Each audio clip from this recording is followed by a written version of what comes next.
তো তাহলে কি সত্যি আমাদের জাংকুক ভি আর হোস্টের বন্ধুত্ব দেখে জেলাস ফিল করছিল? তুমি কি খেয়াল করেছো যখন আমাদের ভি আর হোস্ট একটু ক্লোজলি কথা বলছিল তখন আমাদের জাংকুকের রিয়াকশন একটু উইয়ার্ড তো ছিল ভাই। যেরকমটা মনে করো যে সে অনেক বেশি জেলাস ফিল করছে তাদের বন্ধুত্ব দেখে, এন্ড এরকমটা মনে হচ্ছিল জাংকুক যেন ভি এর উপর একটু বেশি রেগে যাচ্ছিল। যেরকমটা আমরা হয় না যে আমাদের কোনো বেস্ট ফ্রেন্ড যদি অন্য কারোর সাথে ক্লোজলি কথা বলে তাহলে কিন্তু আমাদের অনেক বেশি জেলাস ফিল হয়। এন্ড তুমি নিজে একবার ইমাজিন করে দেখো তোমার বেস্ট ফ্রেন্ড যদি তার অন্য কোনো বন্ধুর সাথে বেশি ক্লোজলি কথা বলে এবং তার অনেক বেশি প্রশংসা করে তাহলে কিন্তু আমাদের অনেক বেশি জেলাস হয়, এতটা জেলাস হয় বলে বোঝানো যায় না। আর ঠিক সেরকমটাই জাংকুকের রিয়াকশনও বোঝা যাচ্ছে যে তারও অনেক বেশি জেলাস হচ্ছিল ভি আর সেই ইন্টারভিউ এর হোস্টের ফ্রেন্ডশিপ দেখে। সেই হোস্ট যখন ভি এর কাঁধে হাত রাখে তখন কিন্তু জাংকুকের মুখের এক্সপ্রেশন তুমি দেখতেই পারছো। আর যখন আমাদের ভি হোস্টটাকে অনেক ভালো ডান্সার বলে তখন জাংকুক ভাই মনে মনে ভাবছিল হয়তো ভি এর বাচ্চা ভি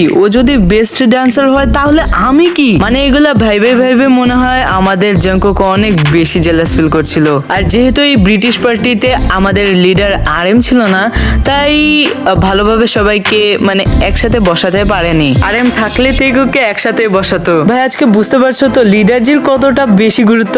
আর এই জন্য আমাদের ভিও পড়ে গিয়েছে একদম হোস্টের সাথে, অ্যান্ড তার সাথে ভাব বন্ধুত্ব জমেছে। আর এটা দেখে তো আমাদের জাংকুকের অনেক বেশি জেলাস হচ্ছে। তো আর্মি জাংকুককে জেলাস হতে দেখে কিন্তু আমার অনেক বেশি হাসি পাচ্ছিল, মানে এটা আমার কাছে অনেক বেশি ফানি লেগেছে। তো আর্মি তাই আজকে কমেন্টে অবশ্যই টেক কুক ফরএভার লিখতে ভুলবে না।